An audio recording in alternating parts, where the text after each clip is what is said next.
안녕하세요. 살다 보면 우리는 예상치 못한 순간에 마음에 깊은 상처를 입곤 합니다. 때로는 이 상처들이 너무 커서 마치 내 안의 소중한 조각들이 산산조각 난 것처럼 느껴지기도 하죠. 오늘은 이처럼 깨진 마음의 조각들을 다시 연결하고 아물지 않은 상처를 치유하는 방법에 대해 깊이 있게 이야기해 보려 합니다. 우리는 누구나 상처를 통해 성장하고 회복할 수 있는 놀라운 힘을 가지고 있습니다. 그 힘을 어떻게 찾아내고 활용할 수 있을까요? 우선 상처받은 마음을 이해하는 것부터 시작해야 합니다. 마음의 상처란 무엇일까요? 이는 단순히 육체적인 고통이 아닌 정신적이고 정서적인 고통을 수반하는 복합적인 경험을 의미합니다. 관계에서의 실망감, 직장에서의 실패로 인한 좌절감, 소중한 것을 잃은 상실감, 심지어는 알 수 없는 불안감과 무력감까지 실로 다양한 원인으로 인해 발생할 수 있습니다. 이러한 상처는 깊은 슬픔, 분노, 좌절감, 죄책감, 때로는 자신에 대한 무가치함 같은 복합적인 감정들을 동반하게 됩니다. 이러한 감정들은 우리의 일상생활에 지대한 영향을 미치며 삶의 질을 현저히 떨어뜨릴 수 있습니다. 심한 경우에는 우울증, 불안장애, 외상 후 스트레스 장애 PTSD와 같은 심각한 정신 건강 문제로 이어질 수도 있습니다. 따라서 상처받은 마음을 이해하고 치유하는 것은 우리의 전인적인 삶의 회복을 위한 필수적인 과정이라 할 수 있습니다. 상처의 원인은 실로 다양하며 그 복잡성 때문에 치유 과정이 더욱 어렵게 느껴질 수 있습니다. 특히 가까운 사람, 예를 들어 가족이나 친구, 연인으로부터 받은 상처는 다른 어떤 것보다도 극복하기 어려운 경우가 많습니다. 우리는 그들에게 가장 깊은 신뢰를 보냈기에 배신감이나 실망감이 더욱 크게 다가올 수밖에 없습니다. 이러한 관계에서 비롯된 상처는 신뢰의 기반 자체를 흔들기 때문에 타인과의 새로운 관계 형성에도 부정적인 영향을 미치기도 합니다. 또한 단순히 현재의 사건 때문만이 아닙니다. 과거의 경험이나 어릴 적 트라우마 혹은 해결되지 않은 오래된 감정들이 현재의 상처에 영향을 미치기도 합니다. 어쩌면 현재 겪는 작은 상처가 과거의 큰 상처를 다시 건드려 그 아픔을 증폭시키는 방아쇠 역할을 할 수도 있습니다. 심지어 자기 자신에 대한 부정적인 생각이나 과도한 자기 비난, 그리고 완벽주의적 성향 또한 상처를 더욱 깊고 넓게 만드는 요인이 될 수 있습니다. 우리는 때로 스스로에게 가장 가혹한 비판자가 되곤 합니다. 그렇기에 상처의 원인을 다각도로 이해하고 바라보는 것이 치유의 첫걸음입니다. 그렇다면 상처받은 마음은 어떤 증상으로 나타날까요? 이러한 증상들은 우리 몸과 마음이 보내는 매우 중요한 구조 신호이므로 이를 무시하지 않고 잘 듣는 것이 치유의 첫걸음이 됩니다. 정신적인 증상으로는 지속적인 불안감, 깊은 슬픔, 이유 없는 분노와 짜증, 반복되는 좌절감, 스스로에 대한 죄책감, 그리고 자신을 무가치하게 여기는 느낌 등이 있습니다. 또한 집중력과 기억력이 현저히 떨어져 일상생활이나 학업, 업무의 지장을 초래하기도 합니다. 생각의 흐름이 불규칙해지고 부정적인 생각들이 꼬리에 꼬리를 물고 이어지는 양상도 흔히 나타납니다. 신체적인 증상도 무시할 수 없습니다. 상처는 우리 몸에 직접적인 영향을 미칩니다. 불면증이나 수면 과다와 같은 수면 패턴의 변화, 만성 피로, 식욕의 급격한 변화, 과식 또는 식욕 부진, 소화불량, 두통, 근육통, 심박수 증가, 땀 분비 증가와 같은 신체 반응을 겪을 수 있습니다. 심한 경우에는 면역력 저하로 인해 잦은 질병에 시달리기도 합니다. 행동적인 증상으로는 사회적 활동을 회피하고 스스로를 고립시키려는 경향이 나타날 수 있습니다. 대인 관계를 피하고 즐겨하던 활동에도 흥미를 잃게 됩니다. 더 나아가 일부 사람들은 상처의 고통을 잊기 위해 자해, 알코올 또는 약물, 의존과 같은 위험한 행동 패턴을 보이기도 합니다. 이러한 모든 증상들은 우리가 내면의 고통을 겪고 있으며 치유가 절실히 필요하다는 강력한 신호입니다. 이러한 신호를 인식하고 도움을 요청하는 것이 회복의 시작입니다. 이제 가장 중요한 단계인 치유 방법에 대해 자세히 알아보겠습니다. 상처는 우리 삶의 일부이지만 그것이 우리를 완전히 지배하도록 내버려 둘 수는 없습니다. 첫째, 감정 인정 및 수용입니다. 많은 사람들이 상처받은 감정을 억누르거나 회피하려 합니다. 마치 부정적인 감정은 나쁜 것이고 그것을 느끼는 것은 나약함의 증거라고 여기는 경향이 있습니다. 하지만 감정을 억누르는 것은 결국 풍선을 누르는 것과 같아서 언젠가는 터져버릴 수밖에 없습니다. 슬픔, 분노, 좌절감, 두려움 등 어떤 감정이든 그것이 존재한다는 사실을 솔직하게 인정하고 수용하는 것이 중요합니다. 이 감정들은 우리가 살아있다는 증거이자 치유를 위한 자연스러운 반응입니다. 일기나 글쓰기를 통해 자신의 감정을 있는 그대로 기록하고 객관적으로 바라보는 연습을 해보세요. 마치 친한 친구의 이야기를 들어주듯이 자신의 감정을 판단 없이 바라보는 것입니다. 이는 감정의 응어리를 풀어내고 스스로를 이해하는 데 큰 도움이 될 것입니다. 감정을 말로 표현하거나 그림으로 나타내는 것도 좋은 방법입니다. 둘째, 자기 연민을 실천하세요. 우리는 타인에게는 친절하고 관대하지만 아이러니하게도 자기 자신에게는 너무나 엄격하고 비판적인 경우가 많습니다. 상처받은 나를 스스로 비난하거나 자책하지 말고 마치 가장 소중하고 사랑하는 친구를 대하듯이 따뜻하게 격려하고 위로해야 합니다. 자신을 위한 시간을 가지고 좋아하는 활동을 통해 스트레스를 해소하는 것도 중요합니다. 따뜻한 물에 몸을 담그고 휴식을 취하거나 좋아하는 음악을 들으며 마음을 진정시키거나 평소 미루었던 취미 생활을 다시 시작하는 것만으로도 큰 위로가 될 수 있습니다.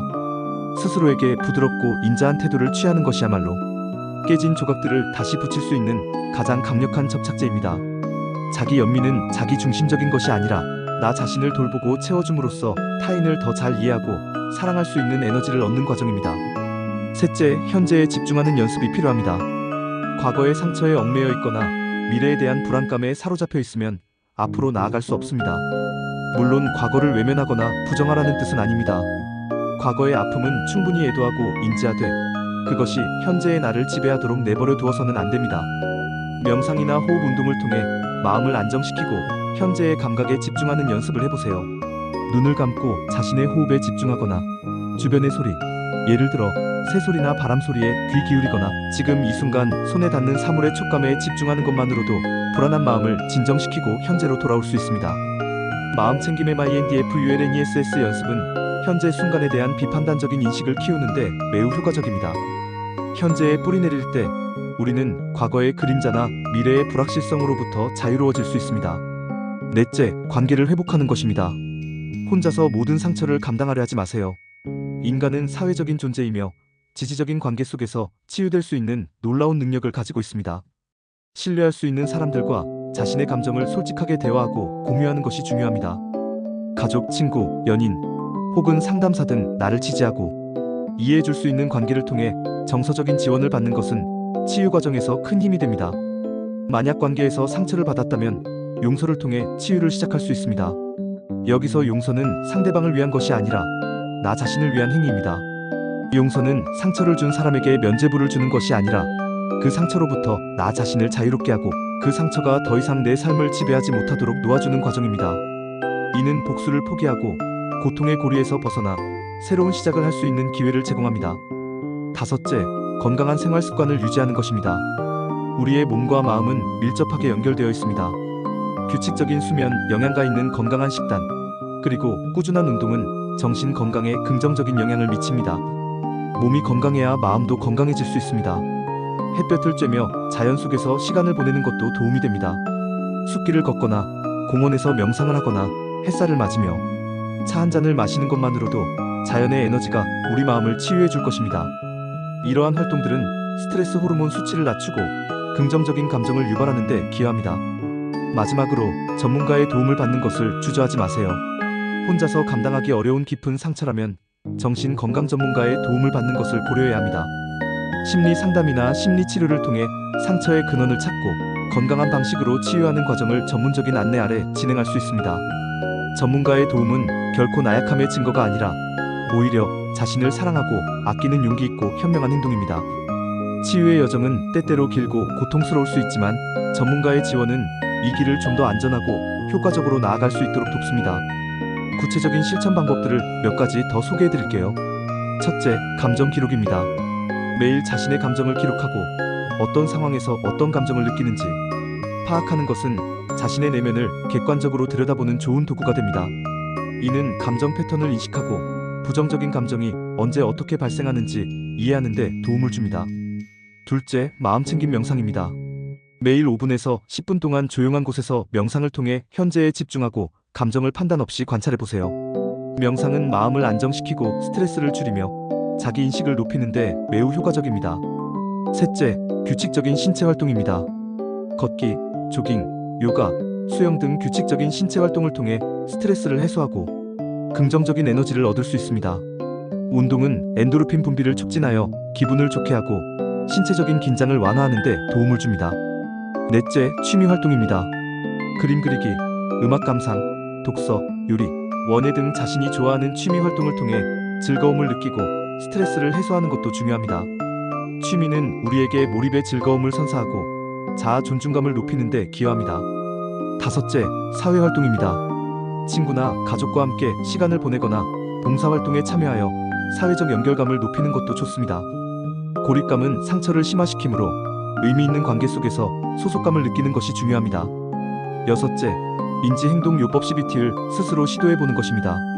부정적인 생각 패턴을 파악하고 비합리적인 믿음을 긍정적이고 현실적인 생각으로 바꾸는 연습을 하는 것입니다. 예를 들어, 나는 늘 실패한다는 생각을 나는 노력하고 있으며 때때로 실수를 하지만 거기서 배운다는 생각으로 전환하는 식입니다. 마지막으로 호흡법입니다. 깊게 숨을 들이쉬고 천천히 내쉬는 복식 호흡을 통해 긴장을 완화하고 심리적 안정을 찾는 연습을 꾸준히 해보세요. 호흡은 우리의 감정과 직접적으로 연결되어 있으며 의식적인 호흡은 즉각적인 진정 효과를 가져올 수 있습니다. 상처 치유에는 시간이 필요하며 개인마다 회복 속도가 다를 수 있습니다. 이 점을 인지하고 조급해하지 말고 꾸준히 노력해야 합니다. 때로는 좌절하고 다시 주저앉고 싶은 순간이 찾아올 수도 있습니다. 치유의 길은 직선이 아니라 구불구불한 길이며 후퇴하는 것처럼 느껴지는 순간도 있을 수 있습니다. 하지만 포기하지 마세요. 자신에게 맞는 치유 방법을 찾아 꾸준히 실천하는 것이 중요합니다. 주변 사람들에게 도움을 요청하고 지지적인 관계를 유지하는 것이 회복에 큰 도움이 됩니다. 그리고 필요하다면 전문가의 도움을 받는 것을 절대 주저하지 마세요. 이는 당신의 용기와 현명함을 보여주는 행동입니다. 내 안에 깨진 조각들을 다시 연결하는 것은 결코 쉬운 일이 아닙니다. 하지만 불가능한 일도 아닙니다. 이 과정은 용기와 인내, 그리고 자기 자신에 대한 깊은 사랑과 자기 돌봄을 필요로 합니다. 오늘 제가 말씀드린 방법들을 통해 여러분의 상처받은 마음이 치유되고 다시 온전하고 강인한 자신으로 돌아오는데 조금이나마 도움이 되기를 진심으로 바랍니다. 우리는 모두 회복할 수 있는 놀라운 내면의 힘을 가지고 있습니다. 그 힘을 믿고 오늘부터 작은 한 걸음씩 용기 내어 내딛어 보세요. 여러분의 치유 여정을 진심으로 응원합니다. 감사합니다.